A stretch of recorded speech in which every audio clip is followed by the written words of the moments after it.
Bab 551 Dewa Kecil. Nama, bereinkarnasi dengan sistem terkuat penulis.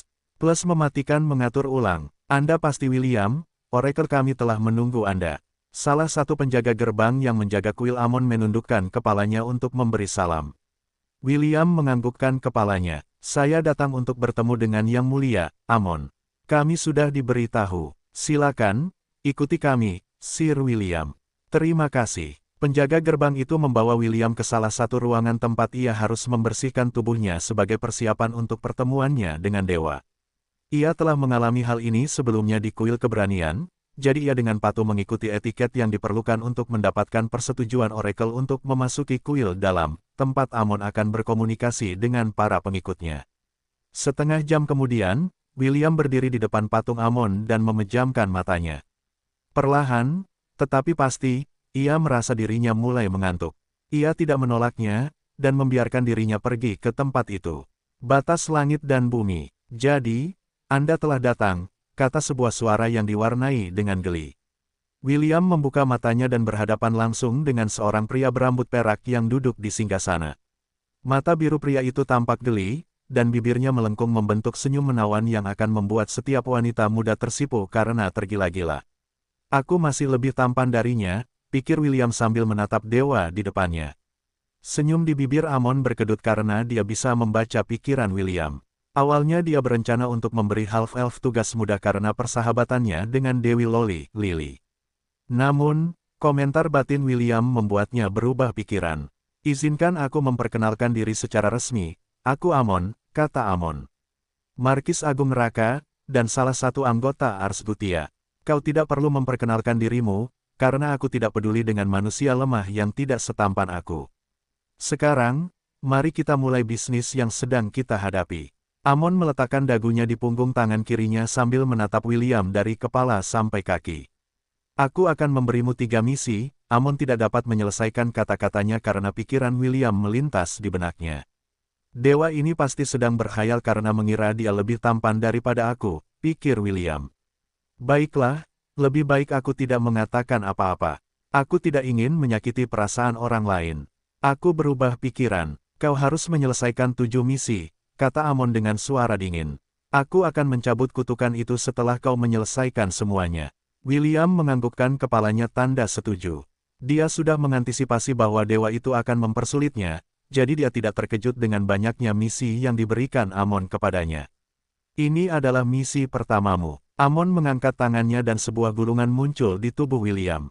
Kembalilah padaku setelah selesai. Aku punya hal lain yang harus kulakukan. Selamat tinggal. Amon bahkan tidak menunggu William untuk bertanya kepadanya sebelum mengirimnya kembali ke kuil. Jelas, dia tidak memiliki kesan yang baik tentang half-elf yang mengkritik ketampanannya. Tanda hubung tanda hubung tanda hubung tanda hubung. William membuka matanya dan melihat gulungan di tangannya. Dia sangat tidak senang dengan cara Amon memperlakukannya. Jika ada tempat di mana dia bisa mengajukan keluhan, dia pasti akan memberikan saudara kembar Astrid ulasan bintang 1. Half-elf itu membuka gulungan itu dan membaca isinya. Tanda hubung tanda hubung tanda hubung tanda hubung tanda hubung. Misi pertama Amon, taklukkan lantai 51 Menara Babilonia. Lantai 51 Menara Babilonia saat ini tidak memiliki pemilik. Misi Anda adalah untuk mendapatkan kendali penuh atas lantai ini, dan memecahkan misteri mengapa lantai itu tetap tidak ditaklukkan selama lebih dari 1000 tahun. PS. Jika Anda ingin mengetahui lebih banyak detail tentang Menara Babilonia, jangan ragu untuk bertanya kepada Kepala Sekolah Akademi Silverwind. Tanda hubung tanda hubung tanda hubung tanda hubung tanda hubung. Petik 2 titik titik titik. Sudah kuduga, gumam William. Sepertinya Amon memang berniat mempersulit hidupku sejak awal. William tidak tahu di mana Menara Babilonia berada. Namun, satu hal yang jelas. Tidak seorang pun mampu menaklukkan lantai 51 selama ribuan tahun, yang berarti tingkat kesulitannya sangat tinggi. Aku harus kembali ke akademi dan berbicara dengan kepala sekolah, pikir William.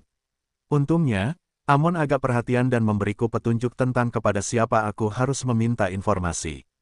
Setelah memberikan sumbangan yang pantas kepada kuil Amon, half-elf itu buru-buru kembali ke Akademi Silverwind, untuk mencari jawaban atas pertanyaannya. Tanda hubung tanda hubung tanda hubung tanda hubung tanda hubung.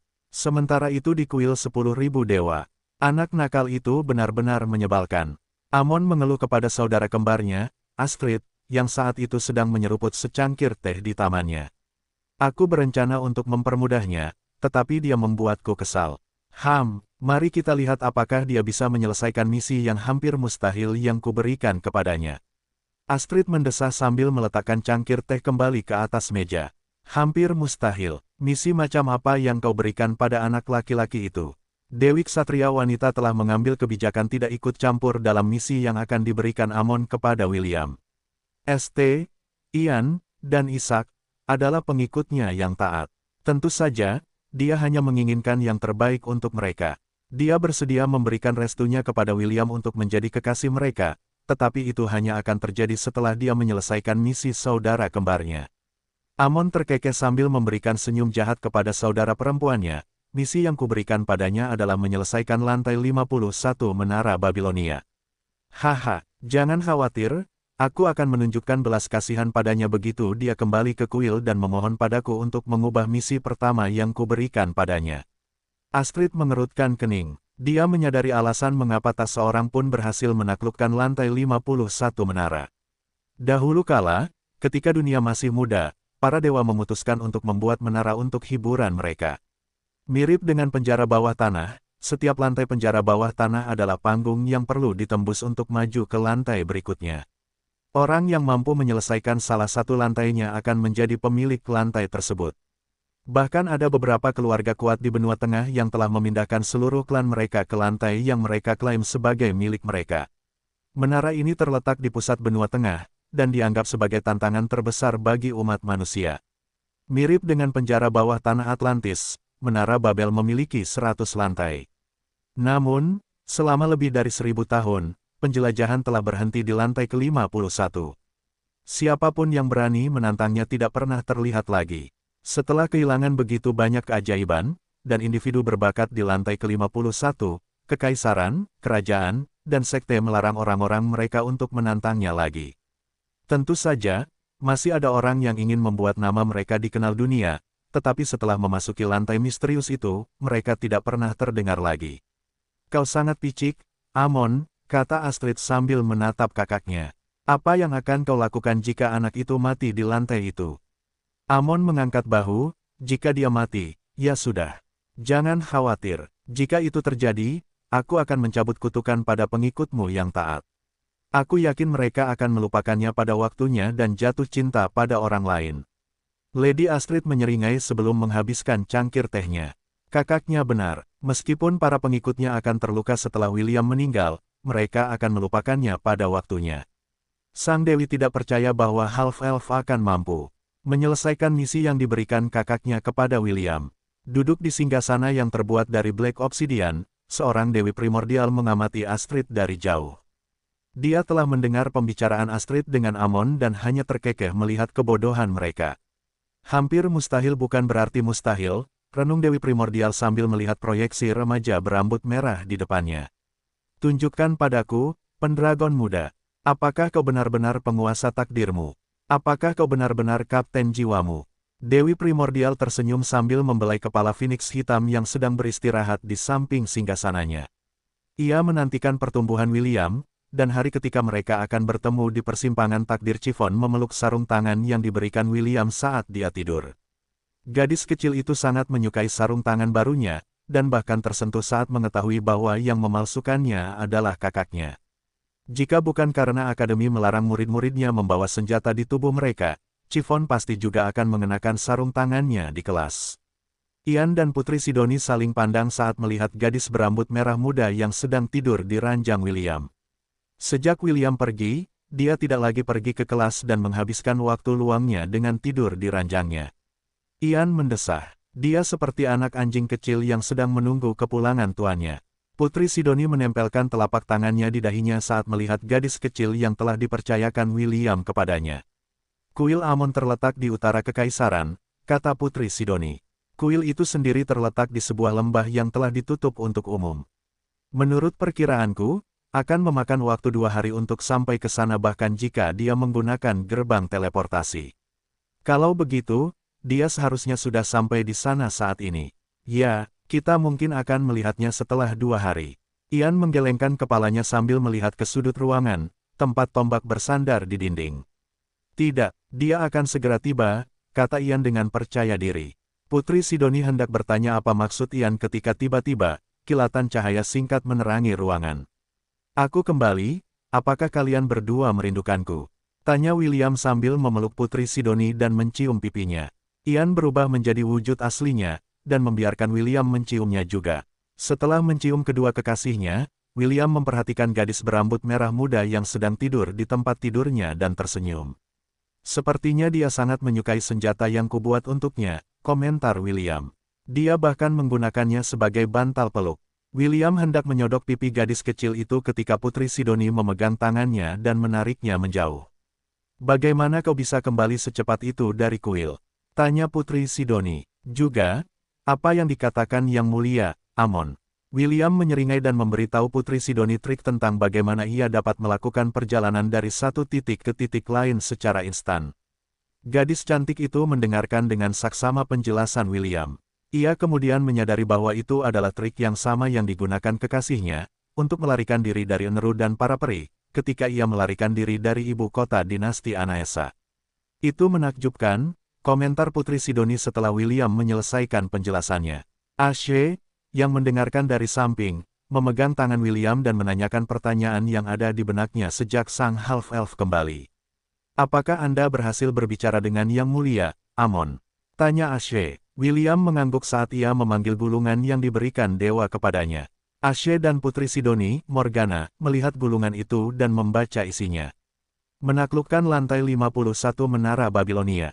Putri Sidoni mengerutkan kening. Ia bukan penduduk asli benua Tengah dan tidak mengetahui lokasinya. Ashe berada di perahu yang sama, dan keduanya menatap William untuk mendapatkan jawaban. Maaf, saya juga tidak tahu. William mengangkat bahu. Saya kembali secepatnya, jadi saya bisa membicarakannya dengan kepala sekolah. Jaga Chiffon untuk saya akan segera kembali. William mengucapkan selamat tinggal kepada kedua kekasihnya sebelum meninggalkan kamarnya dengan tergesa-gesa. Meskipun tidak terlihat di wajahnya, William sebenarnya cukup cemas dengan misi yang telah ditugaskan kepadanya. Tanda hubung tanda hubung tanda hubung tanda hubung tanda hubung. Gilbert mendesah untuk kesekian kalinya saat ia membaca gulungan kuno di tangannya. Gudang Panglima Perang yang hilang, gumam Gilbert. Kenapa kau harus ada di sana? Kepala sekolah akademi tidak takut pergi ke tempat-tempat berbahaya untuk mencari apa yang sedang dicarinya. Namun, lantai 51 Menara Babilonia adalah pengecualian. Keluarga-keluarga paling berkuasa di benua itu telah membentuk kelompok penjelajah gabungan untuk menaklukkan lantai misterius menara itu. Namun, semuanya gagal. Sepanjang ingatannya, tidak seorang pun mampu membawa kembali berita tentang rahasia macam apa yang tersimpan di lantai 51 itu. Ada desas-desus yang beredar, tetapi tidak ada yang dapat dipercaya. Saat Gilbert merasa tertekan, dia mendengar ketukan di pintu kantornya. Siapa itu? Tanya Gilbert. Kepala sekolah, ini aku, Dio maksudku, William, jawab William dari balik pintu. Ada sesuatu yang penting yang perlu kubicarakan dengan kepala sekolah. Bolehkah aku masuk? Gilbert mengusap dahinya karena ada orang yang merepotkan datang. Dia masih berhadapan dengan akibat konfrontasi William dengan kelompok tentara bayaran dari benua iblis dan itu membuatnya pusing. Masuklah, kata Gilbert sambil membetulkan postur tubuhnya. Dia masih kepala sekolah Silverwind Academy dan dia harus terlihat rapi di depan murid-muridnya. William masuk ke pintu dan duduk setelah kepala sekolah memberinya izin untuk melakukannya. Kupikir kau seharusnya pergi ke kuil Amon. Tanya Gilbert, bukankah Yang Mulia memberimu izin untuk pergi? William mengangguk. Aku baru saja kembali dari kuil karena ada sesuatu yang penting yang perlu kubicarakan dengan kepala sekolah. Sesuatu yang penting. Gilbert menatap remaja berambut merah itu dengan tatapan ingin tahu. Teruskan, apa yang ingin kau tanyakan padaku? William kemudian menceritakan kisah yang dibuat-buat tentang menerima penglihatan di kuil Amon tentang pergi ke lantai 51 Menara Babel. Gilbert, yang baru saja minum seteguk teh, meludahkannya ke wajah William setelah mendengar ceritanya. Kau tidak mungkin serius. Gilbert menunjuk ke half-elf yang basah kuyup oleh tehnya. Apa kau berencana untuk bunuh diri? Wah, jika ini lelucon, ini tidak lucu. William menyeka wajahnya dengan sapu tangan saat dia melihat kepala sekolah yang gagap dan tampaknya telah kehilangan ketenangannya. Dia sangat tergoda untuk membalas orang tua itu, tetapi karena dia membutuhkan beberapa informasi, dia memutuskan untuk membalasnya lain kali saja. Kepala sekolah, seperti yang kukatakan, itu adalah penglihatan yang kulihat di kuil Amon, William menjelaskan setelah membersihkan dan mengeringkan dirinya dengan sihir. Kepala sekolah adalah orang paling berpengetahuan yang kukenal di akademi. Inilah sebabnya aku datang kepadamu untuk mendapatkan jawaban. Gilbert menatap pikirannya sambil menatap William dengan ekspresi serius. Apakah kau berencana untuk pergi ke sana? Tanya Gilbert. Apa yang dikatakan penglihatan itu kepadamu? William sudah mengantisipasi bahwa kepala sekolah akan menanyakan pertanyaan-pertanyaan semacam ini kepadanya, jadi dia telah menyiapkan cerita latar sebelumnya. Penglihatan itu memberitahuku bahwa aku harus pergi ke sana, jawab William. Aku tidak tahu apa yang akan kutemukan di lantai 51, tetapi penting bagiku untuk pergi ke sana. Itu adalah wahyu yang diberikan kepadaku oleh Yang Mulia, Amon. William berpikir bahwa jika dia hanya menggunakan nama Amon, semuanya akan menjadi lebih masuk akal. Meskipun Gilbert masih ragu, dia memberitahu remaja berambut merah itu semua yang dia ketahui tentang kuil itu. Kepala sekolah akademi bahkan memberi William gulungan terjemahan Vault of the Vanished Warlord, yang dikatakan tersembunyi di suatu tempat di lantai 51. Setelah mendengar penjelasan Gilbert, kecemasan half-elf itu sedikit mereda. Alih-alih merasa takut, half-elf itu menjadi sangat penasaran tentang apa yang tersembunyi di lantai misterius menara itu. Ketika kepala sekolah menyebutkan tentang Vault of the Vanished Warlord, tangan William menjadi sangat gatal. Dia sudah tidak sabar dengan harta karun yang akan segera dijarahnya dari lantai 51 Menara Babylon pada hari yang sama saat ia kembali ke akademi. William makan malam bersama Ian, Putri Sidoni, dan Chiffon. Ketika gadis kecil itu mengetahui bahwa kakaknya telah kembali, keaktifan dan nafsu makannya kembali sepenuhnya. Setelah makan malam, William akhirnya memberitahu mereka tentang perjalanannya yang akan datang menuju pusat benua tengah, tempat Menara Babilonia berada. William tidak berbohong kepada mereka dan memberitahu mereka tentang kesulitan misi yang diberikan kepadanya oleh Amon. Ia bahkan menambahkan semua informasi yang telah diberitahukan kepala sekolah Akademi Silverwind kepadanya. Setelah mendengar semua yang dikatakannya, ekspresi ketiga gadis itu menjadi pucat. Untungnya, mereka sudah selesai makan malam. Jika tidak, ketiga gadis itu pasti akan kehilangan nafsu makan setelah mendengar penjelasan William. Petik 2. Kau harus kembali bagaimanapun caranya, kata Morgana setelah membajak tubuh Putri Sidoni. Sayang, kau masih belum memberiku bayimu. Kau tidak bisa mati di hadapanku. Aku terlalu muda untuk menjadi janda. Gadis yang biasanya nakal itu menatap William dengan tatapan memohon. Morgana menggenggam tangan William dengan kedua tangannya, seolah tidak ingin William meninggalkannya. Sang half-elf merasa tersentuh karena sangat jarang Morgana menunjukkan ekspresi seperti itu kepadanya, setiap kali mereka bersama. Hal ini membuktikan betapa khawatirnya dia akan kepergian William yang akan segera terjadi. Aku janji, aku akan kembali padamu dengan selamat, jawab William sambil meremas tangan Morgana dengan lembut. Kau benar, aku masih belum memberimu bayi-bayiku. Tidak mungkin aku membiarkan itu terjadi. Bukankah akan menjadi kerugianku jika kau menikah dengan orang lain? Benar, jika kau tidak ingin aku selingkuh, pastikan kau kembali secepat mungkin. Baiklah, aku akan kembali secepatnya, aku janji. Ian menatap William dengan tatapan penuh tekad. Karena William sudah akan pergi ke tempat yang berbahaya, dia memutuskan untuk mengikutinya. Aku akan pergi bersamamu, kata Ian. Aku tidak bisa membiarkanmu pergi sendirian. William menggelengkan kepalanya dengan tegas. Tidak, kau tidak bisa ikut denganku. Kenapa? Apakah kau takut aku akan menahanmu? Bukan itu maksudku. Aku ingin kau tetap bersama Sidoni. Tanpa aku di dekatmu, hanya kau yang bisa menolongnya saat keilahiannya mengamuk. Tetapi, William mengulurkan tangan untuk memegang tangan Ian dan meremasnya dengan lembut. Jangan khawatir, aku akan membuatmu bisa memasuki wilayah 1000 binatang bahkan saat aku pergi. Apakah itu mungkin? Tanya Ian. Jika itu benar-benar mungkin, maka dia bisa bertemu dengan William kapan saja. Tentu saja, itu mungkin, jawab William. Sidoni sudah bisa melakukannya dengan menggunakan Collar of Wisteria. Ian menatap sang putri yang cantik, dan sang putri menganggukkan. Kepalanya sebagai tanda terima. Karena banyaknya hal yang terjadi, William lupa memberitahu Ian tentang fungsi tambahan yang telah ditambahkannya di Collar of Wisteria. William tahu bahwa Ian pasti akan bersikeras untuk ikut dengannya ke menara karena betapa berbahayanya hal itu. Jika memungkinkan, ia tidak ingin membawanya bersamanya. Inilah sebabnya ia memutuskan untuk meminta bantuan sistem, dan mengizinkan Ian untuk mengunjungi Thousand Beast Domain, kapanpun ia merindukannya. Chiffon, yang tidak tahu apa yang mereka bicarakan, hanya mendengarkan percakapan mereka. Hari-hari ketika William pergi adalah hari-hari paling menyedihkan yang dialaminya dalam hidupnya. Ketika ia tidak perlu lagi khawatir tentang bagaimana cara menahan rasa lapar yang luar biasa, gadis kecil itu memiliki lebih banyak waktu luang untuk hidup sebagai gadis normal. Sejujurnya, sangat jarang bagi Chiffon untuk menemukan kebahagiaan dalam hidup. Inilah sebabnya ia tidak dapat tersenyum. Ekspresi defaultnya selalu cemberut, karena kekhawatirannya yang terus-menerus tentang apa yang akan dimakannya selanjutnya.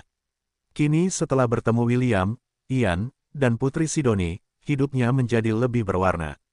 Terkadang, Chiffon bertanya-tanya apakah ia sedang hidup dalam mimpi. Jika ini mimpi, aku tidak ingin bangun lagi, pikir Chiffon sambil menatap William yang sibuk membujuk Ian dan Putri Sidoni. Merasa tersisih, gadis kecil itu memutuskan untuk menarik perhatian William dengan mengajukan pertanyaan kepadanya. "Kakak, kapan kita akan berangkat?"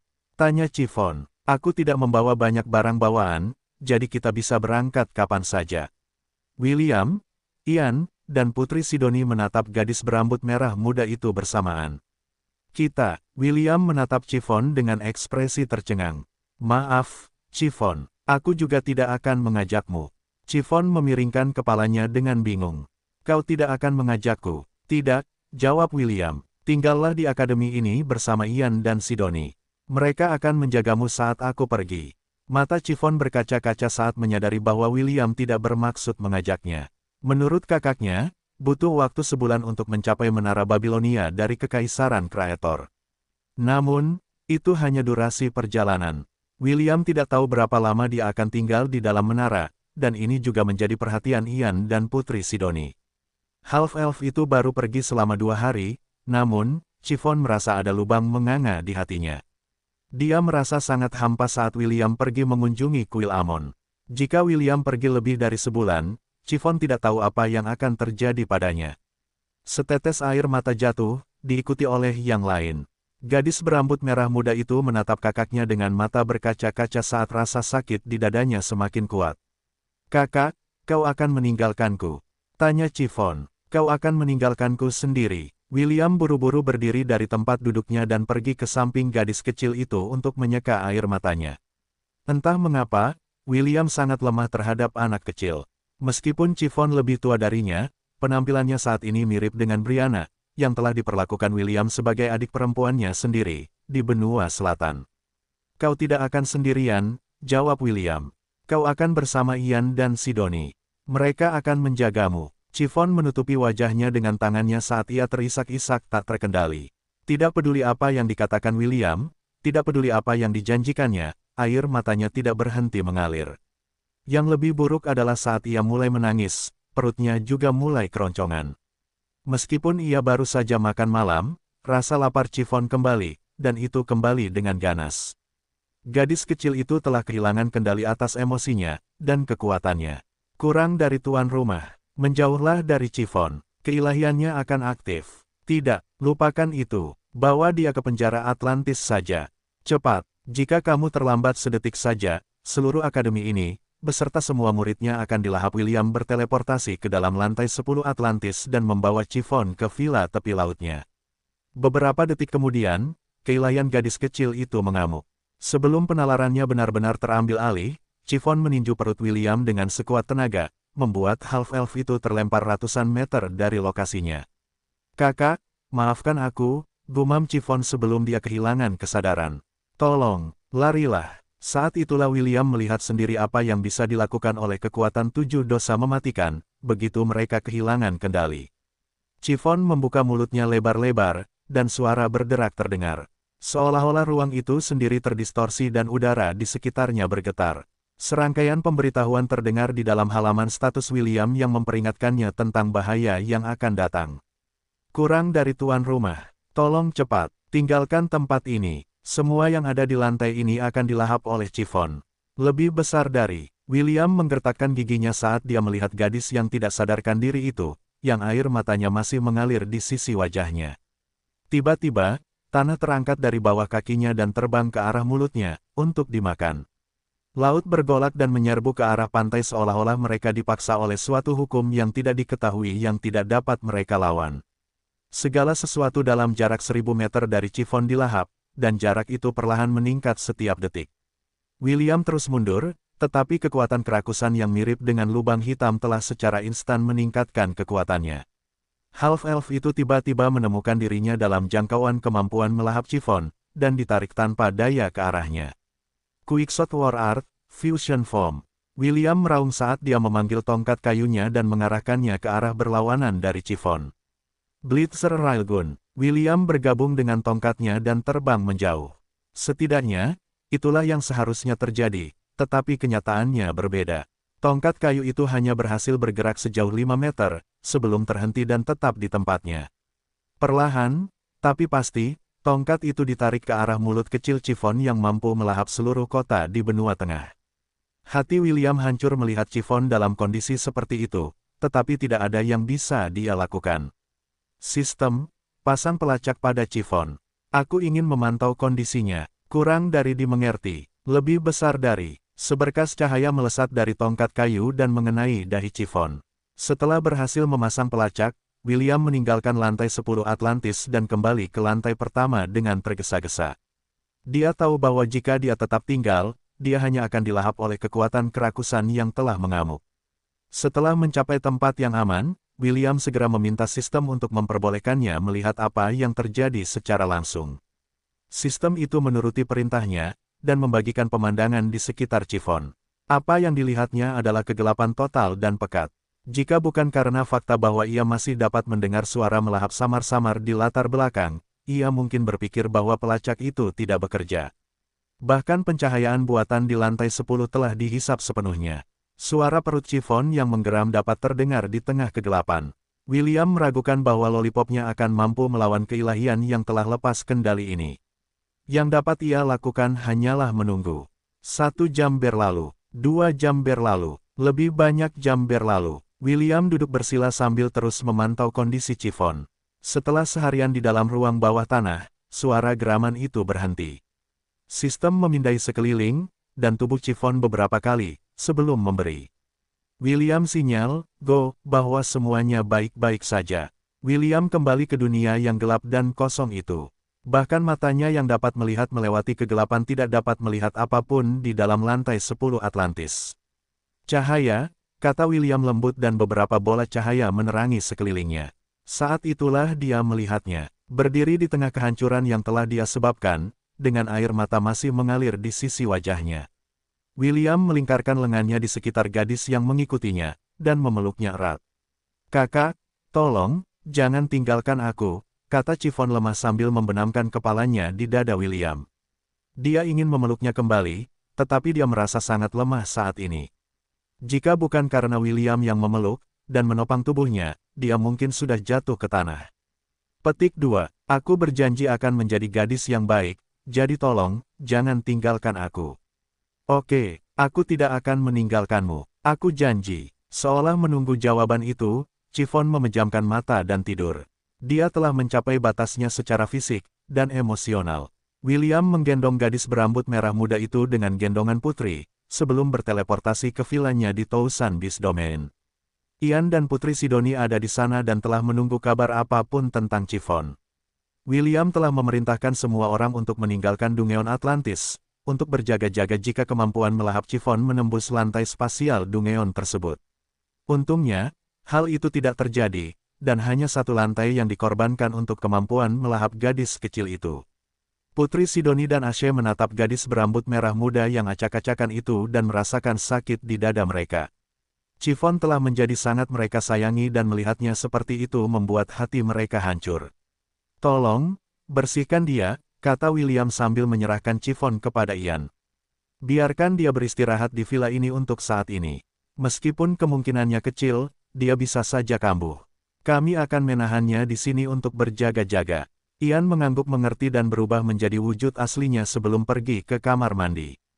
Putri Sidoni berjalan ke arah William dan memeluknya. Jika suatu hari nanti, aku juga akan kehilangan kendali atas kekuatanku, pastikan untuk menjebakku di salah satu lantai ruang bawah tanahmu. Dengan begitu, aku tidak akan bisa menyakiti siapapun. Tubuh William menegang. Dia ingin meyakinkannya bahwa hari seperti itu tidak akan datang, tetapi dia tidak bisa mengatakannya. Dalam beberapa hari, dia akan meninggalkan Kekaisaran Kreator untuk pergi ke Menara Babilonia. Meskipun mereka bisa bertemu di wilayah 1000 binatang, ini hanyalah perbaikan sementara untuk masalah tersebut. William bergidik memikirkan Putri Sidoni yang kehilangan kendali atas kekuatannya. Aku akan menemukan cara, kata William sambil memeluk putri cantik itu dalam pelukannya. Aku berjanji, aku akan menemukan cara. Kami percaya padamu, jawab Putri Sidoni. Aku dan Morgana percaya padamu. William mendesah sambil memejamkan mata. Dia masih bisa mendengar kata-kata memohon Chiffon di dalam benaknya. Setelah melihatnya dalam keadaan seperti itu, dan alasan mengapa itu terjadi, William sudah tahu apa yang perlu dia lakukan. Dia hanya berharap bahwa di akhir perjalanan mereka, dia akan menemukan cara untuk membantu Chiffon memiliki kendali yang lebih baik atas keilahiannya. Dengan begitu, dia tidak perlu lagi menderita patah hati karena melahap hal-hal yang penting baginya ketika Chiffon membuka matanya, dia mendapati dirinya berada di sebuah ruangan yang tidak dikenalnya. Untungnya, ada seseorang yang dikenalnya di dalam ruangan itu, dan itu membuatnya merasa tenang.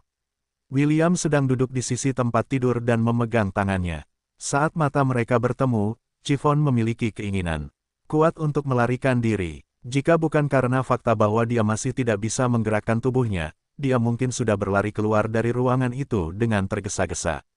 Bagaimana perasaanmu? Tanya William sambil tersenyum. Kelelahan, jawab Chiffon. Tapi, selain itu, aku baik-baik saja.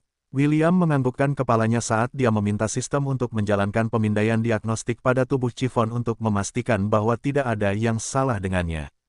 Kurang dari semua tanda vital Chiffon normal. Kemungkinan kambuh adalah 0,001% lebih besar dari.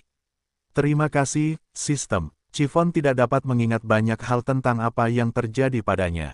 Ada kesalahan dalam ingatannya, dan dia tidak yakin apakah yang dilihatnya itu nyata atau hanya mimpi. Hal terakhir yang diingatnya adalah saat ia berada dalam pelukan William, dan mendengar janjinya untuk tidak meninggalkannya sendirian.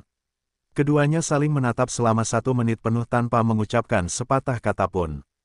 Keheningan yang canggung itu membuat Chiffon gelisah, dan membuat Chiffon gelisah.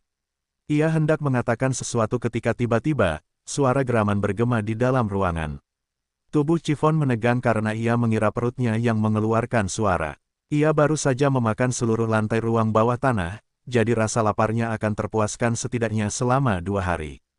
Itu perutku, kata William untuk meyakinkan gadis yang panik di tempat tidur. Entah mengapa, melihat ekspresi Chiffon yang gelisah menggelitik hatinya. William mengeluarkan sekeranjang sandwich dari cincin penyimpanannya, dan menawarkan salah satunya kepada Chiffon. Gadis kecil itu menggelengkan kepalanya, dan dengan sopan menolak sandwich itu. Si half-elf tidak memaksa karena makanan adalah topik yang sensitif saat ini. Ia hanya makan dalam diam, menggunakan tangan kanannya, sementara tangan kirinya memegang tangan gadis berambut merah muda itu. Setelah makan sampai kenyang, William mengembalikan keranjang ke tempat penyimpanannya, dan berbaring di samping Chiffon.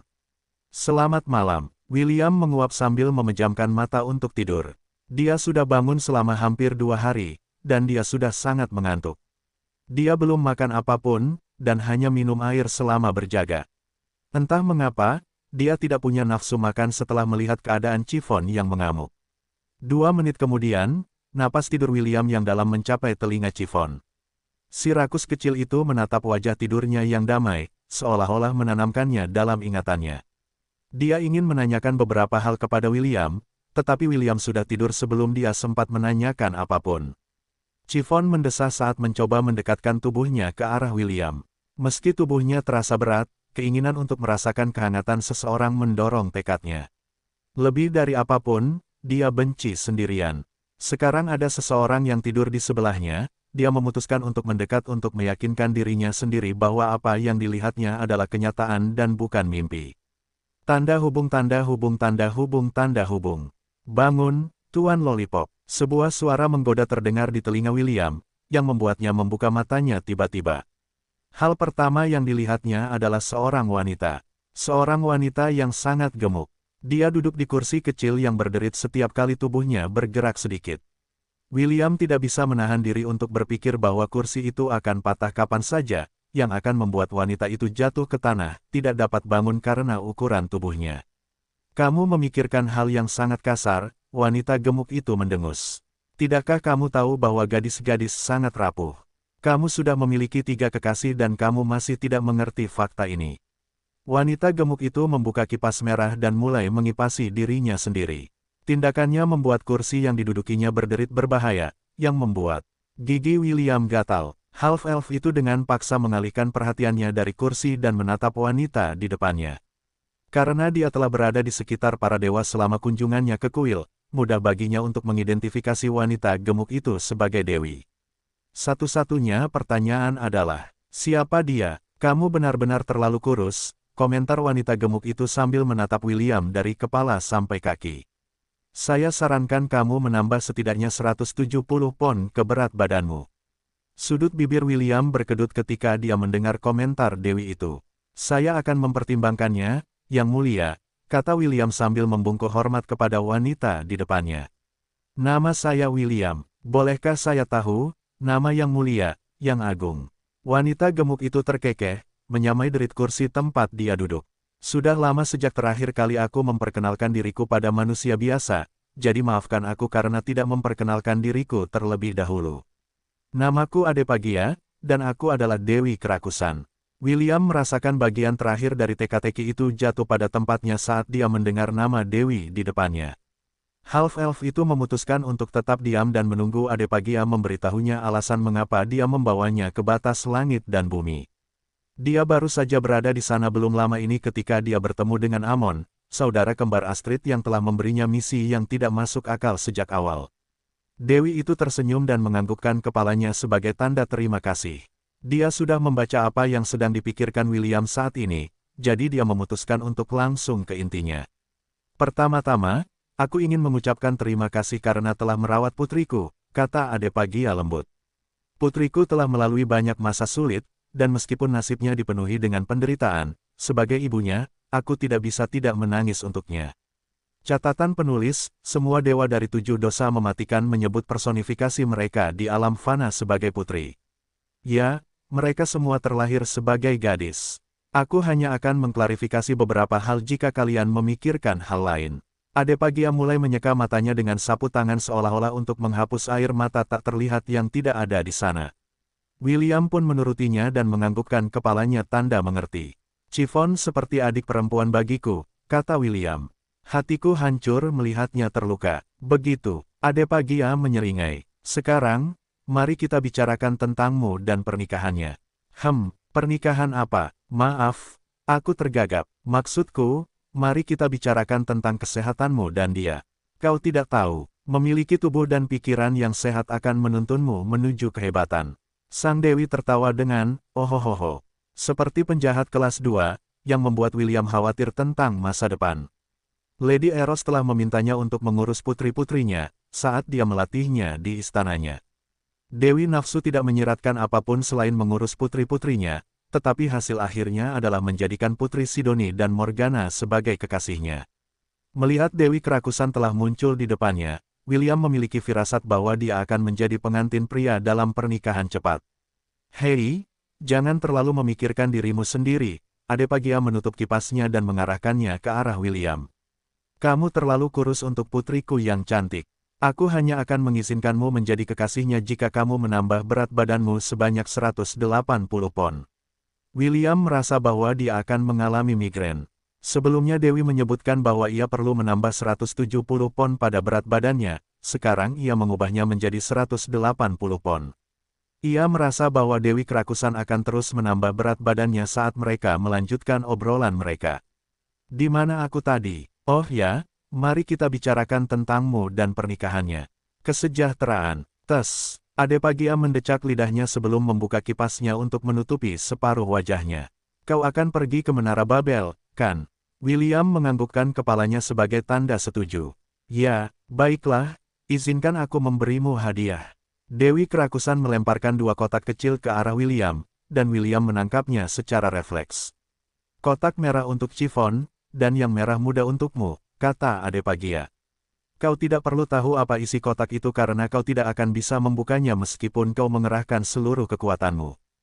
Ketahuilah saja bahwa kotak itu akan terbuka pada waktu yang tepat. Peganglah kotak itu untuk saat ini, dan jagalah agar tetap aman. Kau mengerti, ya, Yang Mulia, jawab William. Bagus, sekarang kembalilah. Adepagia memberi isyarat untuk mengusir William. Pastikan untuk menjaga putriku. Jika tidak, aku akan duduk di kepalamu. Mari kita lihat apakah kau bisa menggertaknya lagi setelah itu. Bahkan dalam wujud rohnya, William bisa merasakan butiran-butiran keringat terbentuk di kepalanya. Jika Dewi Gemuk benar-benar duduk di kepalanya akan mudah hancur seperti semangka yang dilindas. Tan William dan Ashe berbaring di tempat tidur, berpelukan. Permata di dada mereka bersinar dalam irama yang sinkron, saat sistem menganugerahkan Ashe kemampuan untuk langsung berteleportasi ke domain 1000 binatang.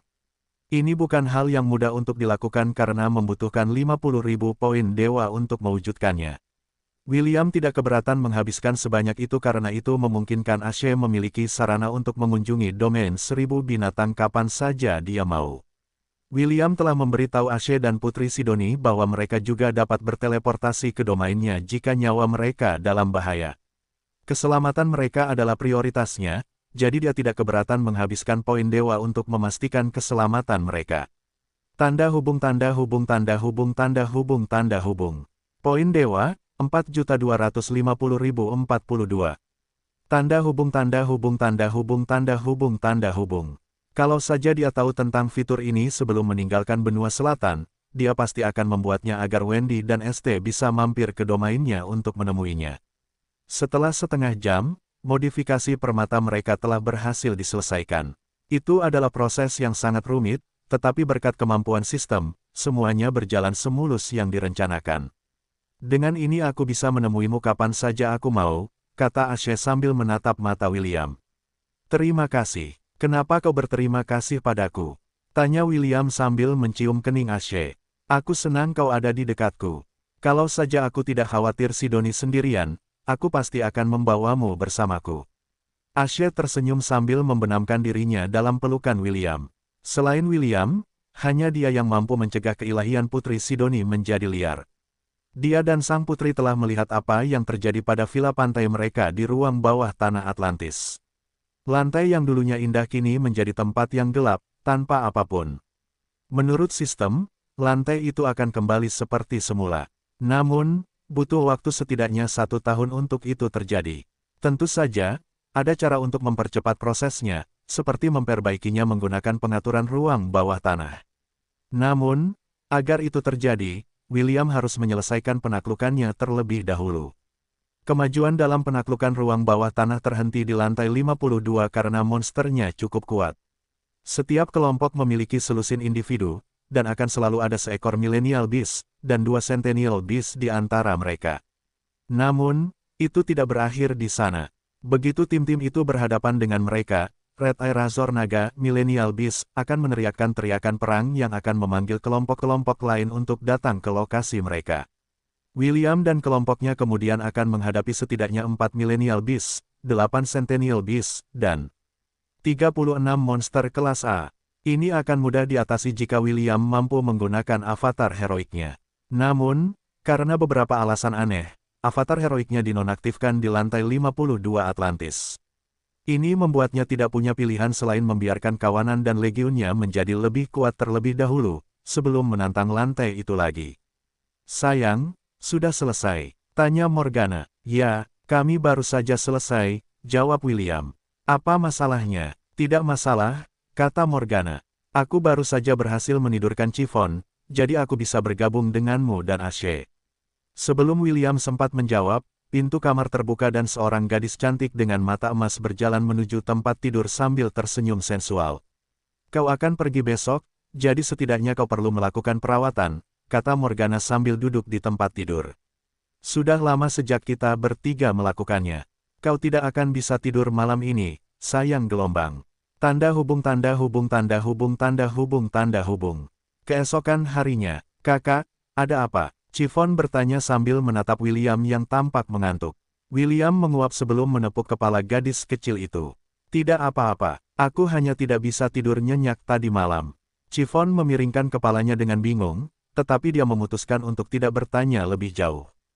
Mereka berdua akan berangkat hari ini, dan dia merasa sangat bersemangat untuk bepergian bersama William.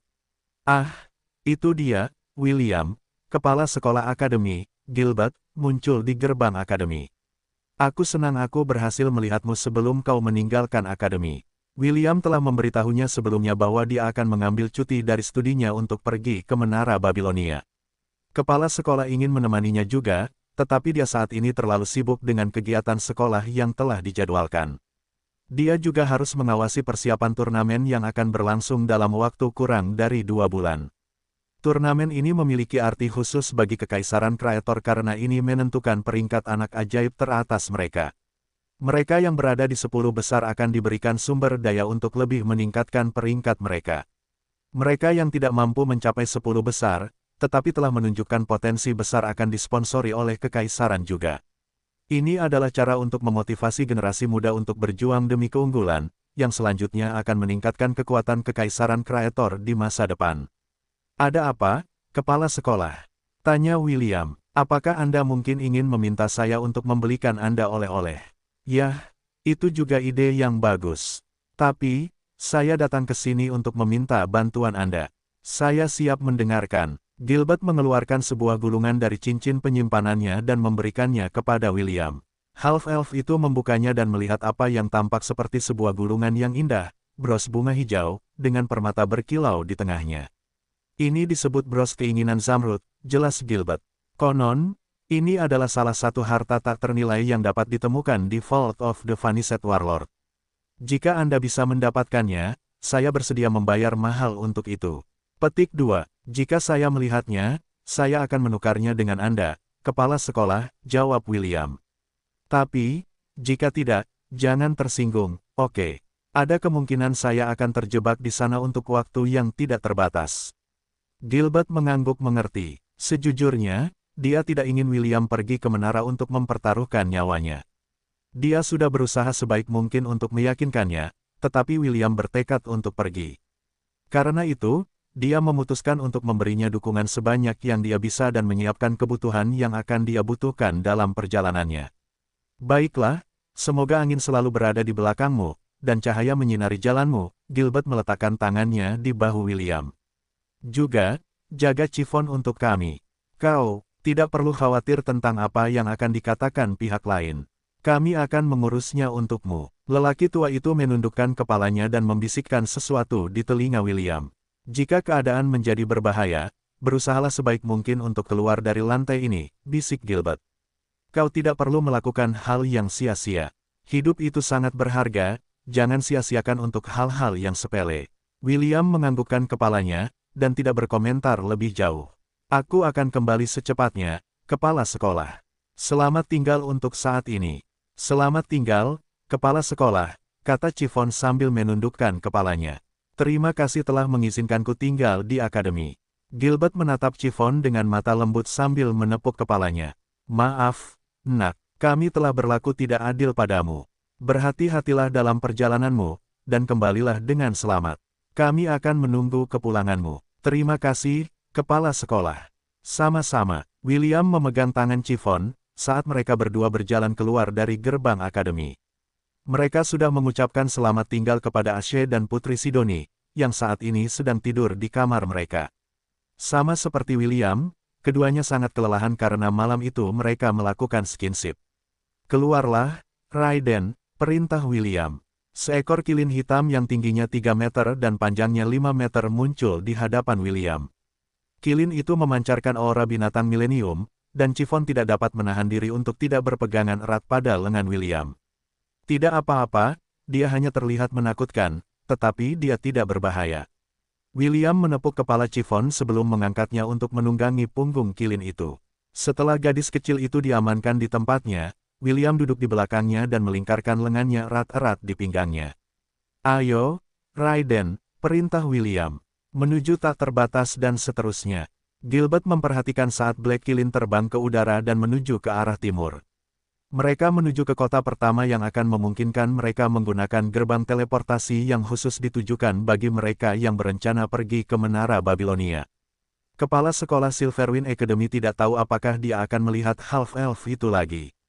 Namun, setelah mengamati William selama beberapa bulan, dia menyadari bahwa bocah itu tampaknya memiliki kecenderungan untuk membuat hal yang tidak mungkin menjadi mungkin. Tubuh Kilin hitam membubung tinggi ke langit dan terbang di atas awan.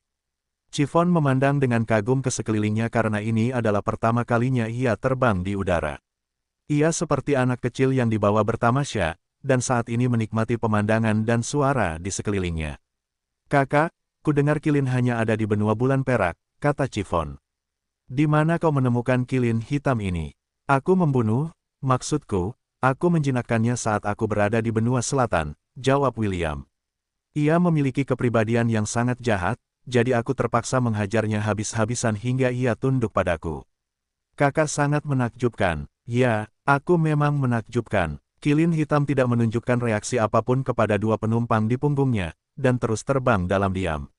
Kilin adalah mantan pelindung benua bulan perak, Eneru, yang dibunuh oleh pelindung kekaisaran Kraetor yang marah.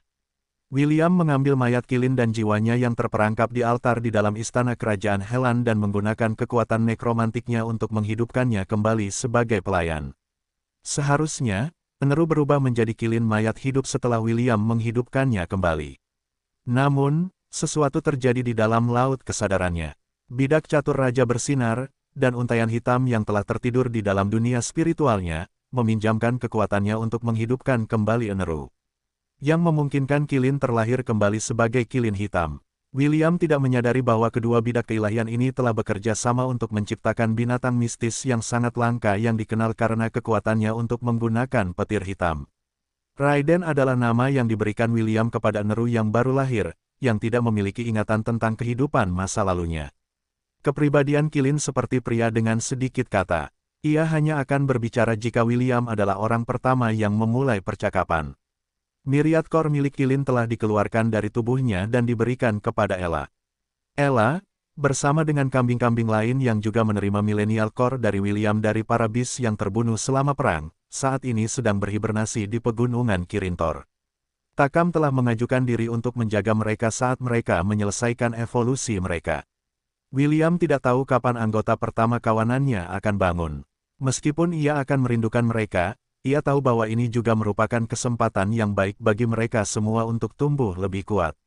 Ia berharap saat mereka bertemu lagi, mereka semua akan mengambil bentuk manusia, dan akan datang untuk menemani William dalam perjalanannya melalui benua tengah. Tanda hubung tanda hubung tanda hubung tanda hubung tanda hubung. Dan itulah keadaan Chiffon saat ini di dalam akademi, Diki melaporkan melalui kristal komunikasi. Dia masih sengsara seperti sebelumnya. Begitukah? Jawab suara yang sombong. Apakah Anda melihat sesuatu yang tidak biasa? Seperti perilaku aneh darinya. Tidak, Tuan, saya tidak melihat hal semacam itu. Baiklah, terus awasi dia. Juga, perhatikan berita dan rumor yang saat ini menyebar di jaringan informasi Kekaisaran Kraetor. Tidak peduli seberapa tidak masuk akalnya berita itu, pastikan untuk menghapusnya dan melaporkannya kepada saya sesegera mungkin. Saya akan menemui Anda dalam seminggu. Dimengerti, Duke Rider. Tanda hubung tanda hubung tanda hubung tanda hubung tanda hubung. Di suatu tempat di benua iblis. Aneh sekali. Berdasarkan garis waktu saat ini, dia seharusnya sudah mengamuk sekarang. Duke Rider mengetuk mejanya sambil mengerutkan kening. Apakah kita membuat kesalahan dalam perhitungan kita? Duke mengaktifkan cincin di jari manisnya. Tuan, ini saya, kata Duke Rider dengan suara penuh hormat. Saya memanggil Anda untuk memberikan laporan. Seberkas cahaya melesat dari cincin dan menciptakan proyeksi di depan Duke. Di sana, seorang pria yang duduk di singgasana yang terbuat dari tengkorak menatapnya dengan ekspresi serius. Apakah hama itu akhirnya kehilangan kendali atas kekuatannya? Tanya pria itu. Apakah dia melahap seluruh Akademi Silverwind? Duke Rider menggelengkan kepalanya. Tidak, tuanku. Menurut laporan, si hama masih hidup dari sampah di tempat pembuangan sampah Akademi. Sejauh ini, selain dari kondisinya yang menyedihkan, keilahiannya tetap tidak aktif. Pria itu mengerutkan kening. Ini bukanlah laporan yang ditunggunya. Menurut perhitungan para penyihirnya, dosa kerakusan seharusnya sudah mengamuk saat ini. Mereka telah mengirim Chiffon ke Kekaisaran Kreator untuk memberi mereka kejutan yang tidak akan pernah mereka lupakan seumur hidup mereka. Pria yang duduk di singgasana yang terbuat dari tengkorak itu adalah ayah Chiffon. Dia menggunakan perasaan Kaisar Leonidas terhadap ibu Chiffon untuk membawa gadis kecil itu di bawah asuhannya. Ayah Chiffon dengan mudah setuju untuk mengirim putrinya pergi, tetapi memberi Kaisar Leonidas dua syarat. Pertama, Chiffon harus terdaftar di Silverwind Academy, dan kedua, dia tidak akan menerima bentuk dukungan apapun dari Kekaisaran Kaisar Leonidas. Tujuan mereka adalah membiarkan keilahian Chiffon mengamuk dan melahap seluruh akademi. Dengan begitu, semua anggota generasi muda, termasuk para jenius yang tak terhitung jumlahnya dan ahli waris keluarga bangsawan, semuanya akan mati secara tragis. Ini akan melemahkan Kekaisaran Kreator setidaknya selama 20 hingga 30 tahun karena kehilangan para jenius muda mereka. Ini adalah pukulan yang tidak ingin ditanggung oleh kekaisaran manapun. Jika saja Kaisar Leonidas tahu tentang rencana jahat yang telah disiapkan mantan rekannya untuknya, dia tidak akan membawa Chiffon kembali ke kekaisarannya. Ayah Chiffon ingin melemahkan salah satu pilar yang menjaga perdamaian benua tengah. Jika salah satu pilar itu runtuh, kekacauan akan kembali terjadi dan kekuatan besar lainnya akan menyerbu Kekaisaran Kreator secara berbondong-bondong seperti burung nasar dan hiena, yang ingin memakan sisa-sisa binatang buas yang sekarat. Yah, tidak masalah, kata pria yang duduk di singgasana itu setelah beberapa saat. Jika itu tidak terjadi sekarang, itu pasti akan terjadi nanti. Paling lama, hanya butuh 1 bulan lagi sebelum rencana kita membuahkan hasil.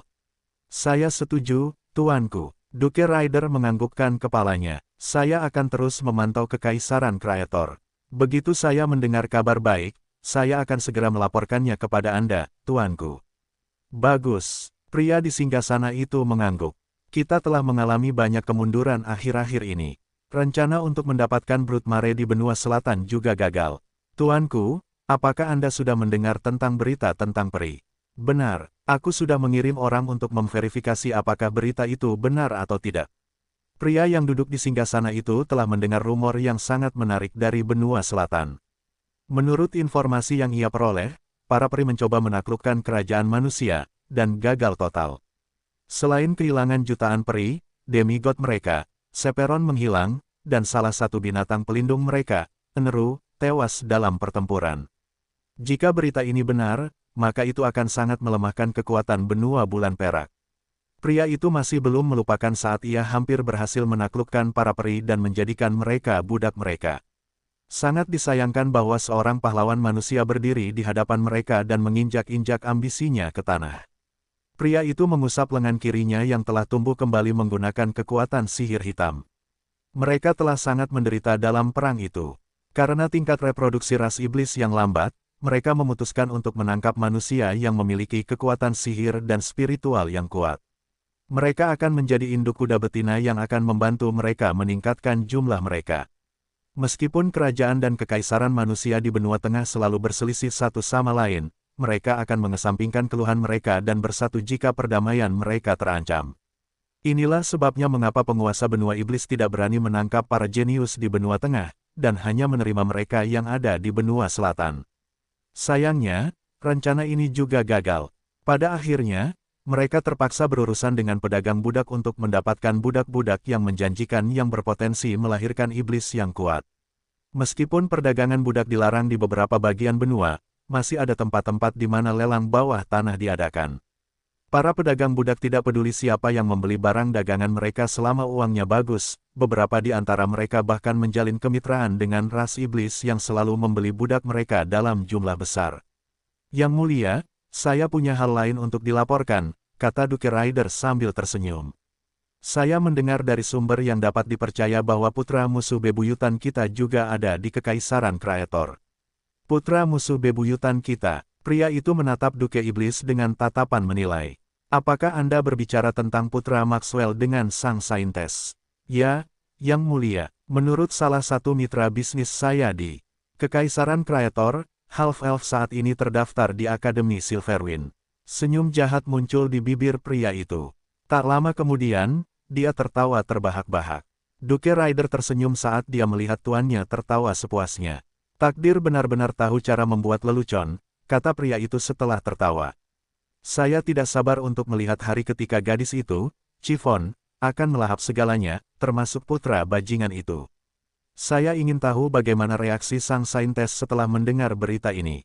Pria itu tertawa sekali lagi. Dia sudah lama ingin membalas dendam pada Maxwell dan Arwen, tetapi tidak pernah ada kesempatan. Sekarang anak itu sudah berada di dalam Silverwind Academy, hanya masalah waktu sebelum namanya akan ditambahkan ke dalam daftar orang-orang yang tewas karena dosa mematikan putrinya. Kakak, apakah itu menara Babilonia? Tanya Chiffon sambil menunjuk ke kejauhan. Mereka baru saja keluar dari terowongan bawah tanah, dan hal pertama yang mereka lihat adalah menara raksasa yang menjulang ke langit. Ya, jawab William, jika itu bukan menara Babilonia, aku tidak tahu apa itu. Qilin memberikan persetujuannya dalam diam saat ia terbang menuju menara. Perjalanan mereka selama sebulan akan segera berakhir. Sepanjang perjalanan, mereka mengunjungi beberapa kota, dan tinggal selama 1 atau 2 hari untuk beristirahat.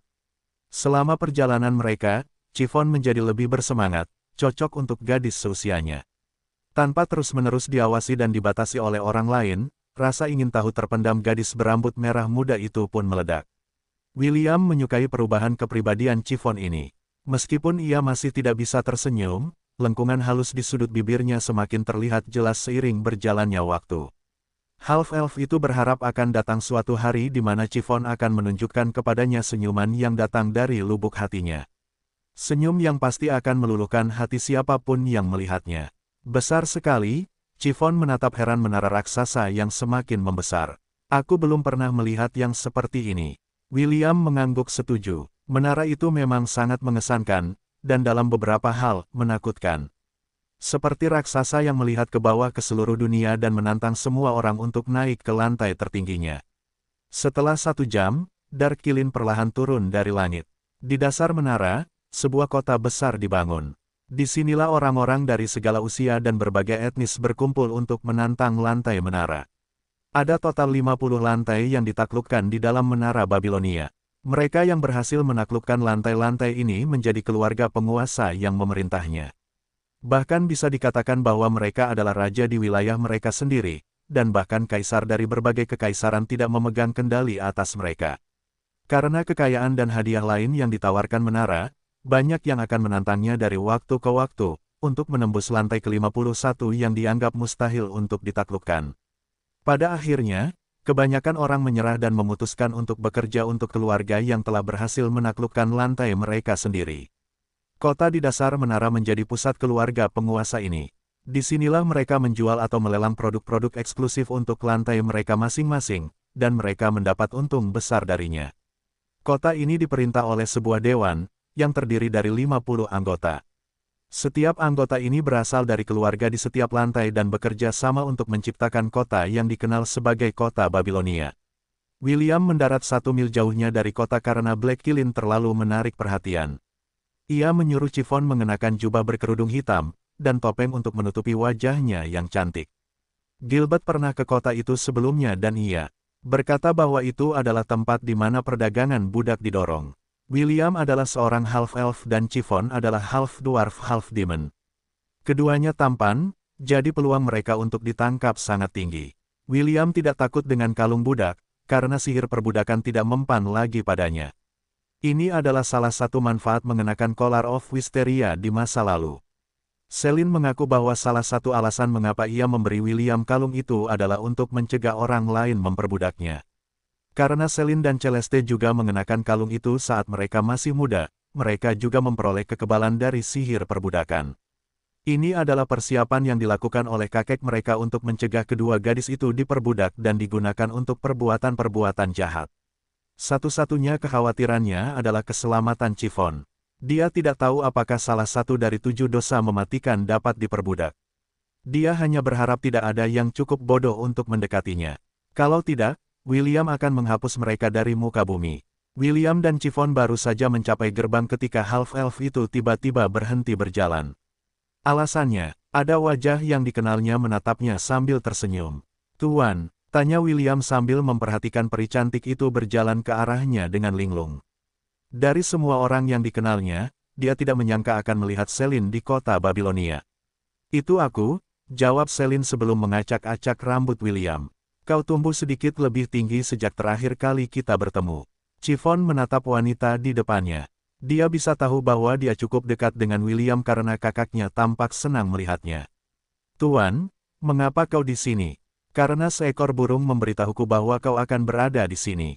Hah, William berkedip sambil menatap bayangannya. Tuan kedua, Selin menutupi bibirnya dan terkekeh. Dia hanya menggoda William dan William tidak mengkhianati harapannya. Oliver tidak ada di sini, komentar Selin. Dia sedang mengawasi kamarku di penginapan. Aku tahu kau punya banyak pertanyaan, tapi ini bukan tempat untuk itu. Ayo, aku yakin kau juga lelah dengan perjalananmu. Selin tidak menunggu jawaban William sebelum berjalan pergi. Half-elf itu melirik Chiffon dan yang terakhir menganggukkan kepalanya. William mengikuti Selin sambil memegang erat tangan Chiffon. Jalanan kota Babylon cukup ramai, dan dia khawatir akan terpisah darinya jika dia tidak memegang tangannya.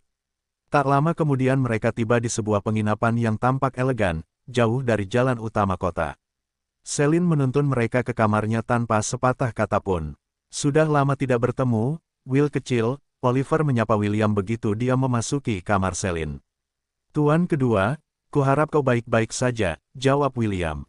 Aku baik-baik saja, Oliver menganggukkan kepalanya. Aku hanya tidak menyangka kau akan mengunjungi tempat ini, jadi Nyonya dan aku mengambil jalan memutar. Selin mulai menyeduh teh, sementara William mengobrol dengan Oliver. Chiffon sudah melepas tudung kepala dan topengnya dan mendengarkan percakapan mereka dengan penuh minat. Ini adalah pertama kalinya dia melihat makhluk aneh seperti Oliver yang merupakan setengah burung beo, setengah monyet. Setelah mengisi cangkir mereka dengan teh, Selin duduk di meja dan menatap William. Sepertinya hobimu menjemput gadis-gadis di Dungeon masih belum berubah, kata Selin. William berdeham pelan, Tuan. Kau berbicara tentang protagonis yang berbeda. Aku tidak menjemput gadis-gadis di Dungeon. Baiklah, mengapa kau tidak mengenalkanku pada teman barumu?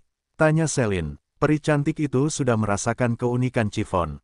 Meskipun dia tidak memiliki mata Oliver, dia masih memiliki mantra yang dapat mengidentifikasi asal-usul seseorang.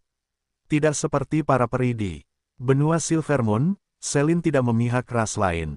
Dia bahkan sedikit terkejut ketika mengetahui bahwa Chiffon memiliki darah iblis yang mengalir di nadinya. Tuan, ini Chiffon Val Gremory, kata William. Chiffon, ini tuanku, yang mengajariku cara menggunakan sihir Dardarts. Namanya Selin di Wisteria. Chiffon menatap tajam ke arah Selin, dan Selin balas menatapnya. Peri cantik itu mengabaikan bagian di mana William hendak memberitahu gadis kecil itu bahwa dia mengajarinya cara menggunakan sihir hitam. Setelah apa yang terasa seperti selamanya, gadis kecil itu membuka bibirnya yang menggemaskan dan membuat pernyataan. Kamu sama sepertiku, kata Chiffon lembut. Kamu juga membawa dosa. Kau sama sepertiku. Kau juga menanggung dosa. Selin tidak membantah atau membenarkan pernyataan Chiffon. Ia hanya menatap gadis kecil itu dengan iba, seolah-olah ia sedang melihat masa lalunya. William memiringkan kepalanya saat ia menatap Chiffon dan gurunya. Ia jelas mendengar gadis berambut merah muda itu mengatakan bahwa gurunya, Selin, adalah seseorang seperti dirinya. Seseorang yang juga menanggung dosa. Apa hubunganmu dengan muridku? Tanya Selin untuk mengganti topik pembicaraan. Chiffon melirik William sebelum kembali menatap Selin. Kakak laki-laki adalah pengasuhku. Ia juga menyediakan makanan untukku. Pengasuh, yah, kurasa ia pandai mengurus anak-anak. Kakak laki-laki sangat baik padaku. Ia selalu membiarkanku memakan dagingnya yang panjang dan keras. Tuan-tuan, apa yang kau lakukan di sini? Sela William sebelum Chiffon sempat menyelesaikan pernyataannya. Terakhir kali, Putri Sidoni tiba-tiba menggigitnya saat mereka berdua sedang menikmati momen intim bersama. Ketika William bertanya mengapa dia melakukan itu, sang putri cantik itu berkata bahwa itu adalah hukuman karena membiarkan Chiffon melakukan hal-hal yang tidak seharusnya dia lakukan. Tentu saja, half-elf itu bingung dengan apa yang dibicarakan kekasihnya. Setelah membujuk dan bertanya kepada sang putri tentang alasan suasana hatinya yang buruk, dia mengetahui bahwa semua ini berasal dari kesalahpahaman. Kesalahpahaman karena pilihan kata-kata Chiffon yang buruk. William tidak ingin tuannya salah paham, jadi dia memutuskan untuk campur tangan sebelum gadis berambut merah muda itu mengatakan hal-hal yang mungkin menyebabkan orang lain berpikir buruk tentangnya. Celine menatap William dengan tatapan, "Mari kita bicarakan ini nanti, sebelum menjawab pertanyaannya. Seperti yang kukatakan sebelumnya, aku datang ke sini karena aku mendengar kabar bahwa kau menuju ke menara," jawab Celine. "Jangan tanya siapa yang memberitahuku bahwa kau akan berada di sini. Itu hanya akan memperumit keadaan jika kau tahu siapa orangnya." William menggaruk kepalanya. Jelas, tuannya tidak berniat membocorkan rahasianya, jadi yang terbaik adalah membiarkan masalah ini sendiri. "Tapi, itu bukan satu-satunya alasan aku di sini," kata Celine. "Aku datang ke sini untuk menepati janjiku dan memberimu pelajaran terakhir yang perlu kau pelajari tentang sihir panah. Setelah itu, aku akan pergi menemui adikku, sebelum pergi ke benua iblis." Ekspresi Chiffon berubah setelah mendengar kata-kata benua iblis. Tubuhnya tanpa sadar menggigil karena di sanalah tempat asalnya. Tempat yang tidak ingin ia kunjungi lagi. William mencerna kata-kata Celine. Nada bicara tuannya tegas dan tidak menunjukkan sedikit pun keraguan. Saat itulah ia juga menyadari bahwa ada kemungkinan ia tidak akan bisa melihat Celine lagi untuk waktu yang sangat lama. Sebagian dari dirinya ingin mengatakan kepadanya untuk tidak pergi ke tempat yang sangat berbahaya, tetapi dia juga tahu bahwa tuannya tidak akan mundur hanya karena dia memintanya untuk tidak pergi. Celine sudah dewasa, dia bisa membuat keputusannya sendiri dan tahu betul konsekuensi dari tindakannya. "Tuan, kita akan bertemu lagi, kan?" tanya William lembut. Meskipun ada banyak liku-liku dalam hubungan mereka sebagai tuan dan murid, Celine adalah salah satu orang penting dalam hidupnya. Dia telah belajar banyak hal darinya, dan untuk itu, dia selamanya bersyukur. "Anak bodoh, tentu saja kita akan bertemu lagi," jawab Celine. "Aku peri. Aku memiliki kehidupan yang sangat panjang di depanku. Mungkin butuh beberapa tahun sebelum kita bertemu lagi, tetapi kita pasti akan bertemu. Bisakah kau berjanji padaku, Tuan?" "Memem, aku berjanji. Sekarang, ceritakan padaku semua hal yang telah kau lakukan sejak kau meninggalkan benua selatan. Jangan lupakan apapun, terutama yang berkaitan dengan bagaimana kau bertemu Chiffon." William menganggukkan kepalanya dan menceritakan kepada tuannya tentang hal-hal yang telah dialaminya di Silverwind Academy. Bagaimana Kaisar Leonidas awalnya mengabaikannya, dan memaksanya untuk mendaftar di akademi. Pertemuannya dengan Chiffon, dan juga tentang ujian penilaian triwulanan, dan bagaimana ia memecahkan rekor lama. Celine menggelengkan kepalanya tanpa daya dan menyalakan lilin untuk para siswa masa depan Silverwind Academy. Peri cantik itu percaya bahwa tidak seorang pun dari mereka akan mampu mengalahkan rekor William selama bertahun-tahun yang akan datang. Setelah menyelesaikan kisahnya, Celine kemudian memberitahunya tentang apa yang terjadi di benua selatan saat ia pergi. Karena tekanan yang semakin meningkat dari warga, dan dinasti serta kerajaan tetangga, Raja Nu terpaksa mengirim pangeran pertama, Lionel, ke Guillotine dan mengeksekusinya. Meskipun ia marah dengan pengkhianatan putranya, ia hanya memutuskan untuk memenjarakannya seumur hidup. Namun, hal itu tidak diterima dengan baik oleh warga yang telah kehilangan anak-anak mereka selama perang.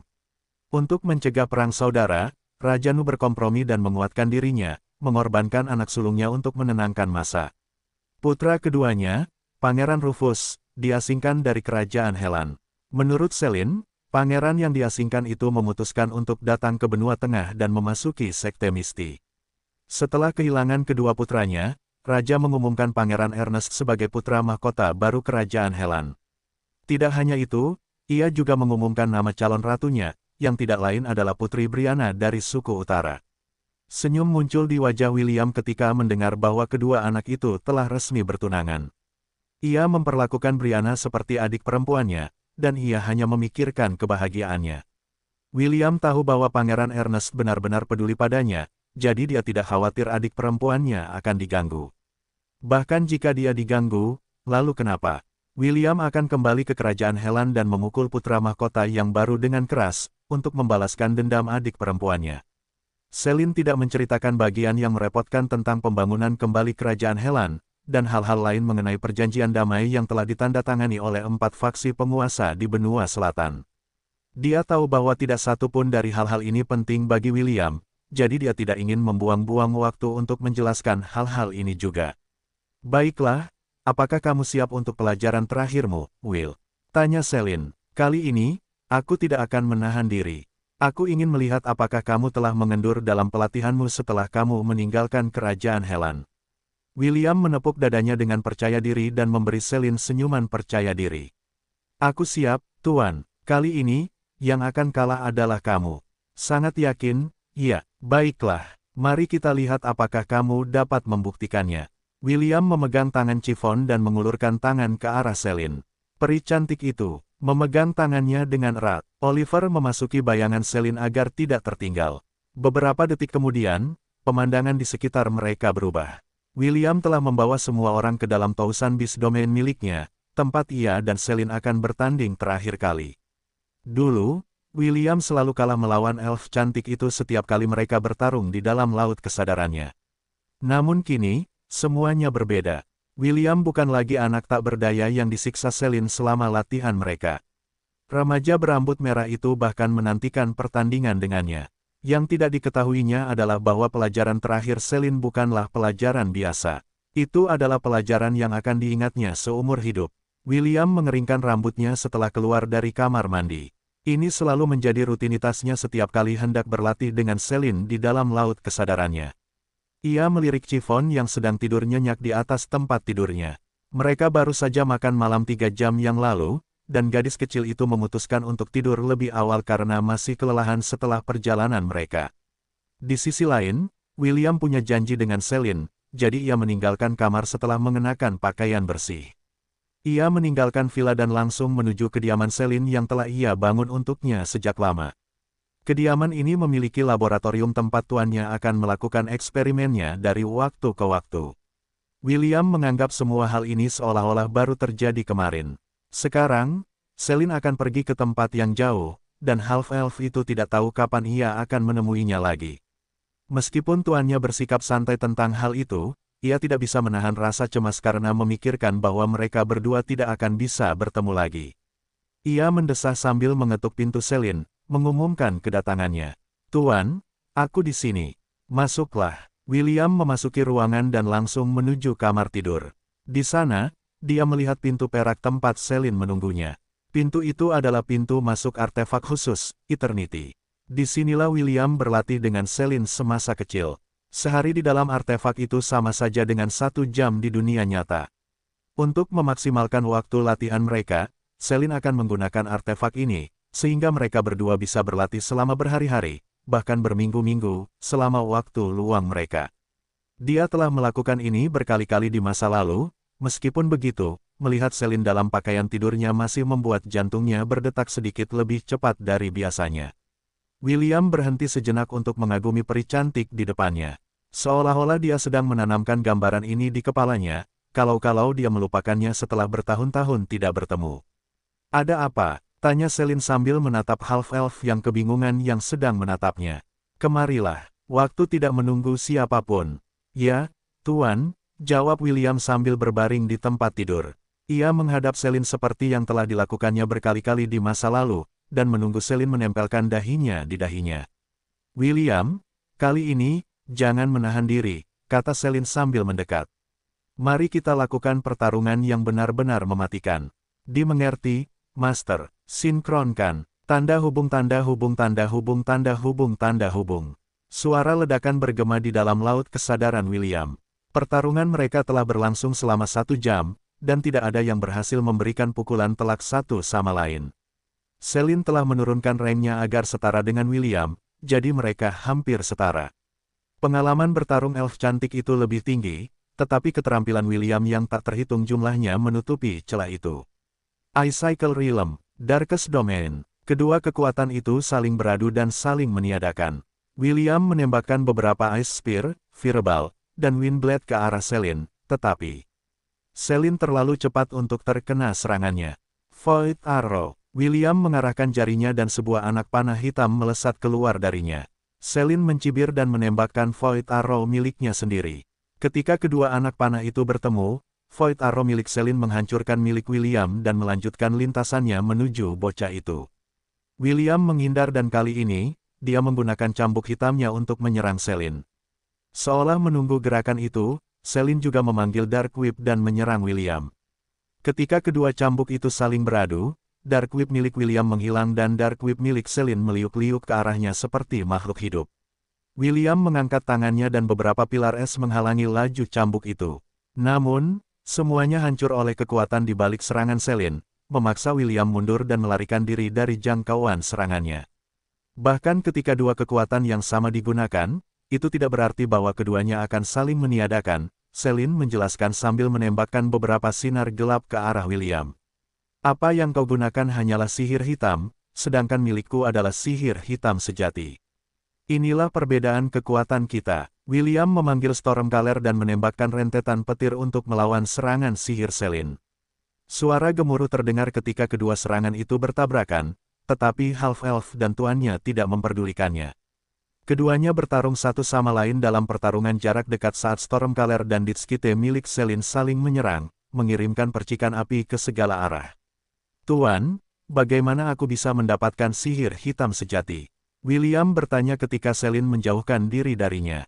Meskipun dia mengajukan pertanyaan, pemboman sihirnya tidak berhenti.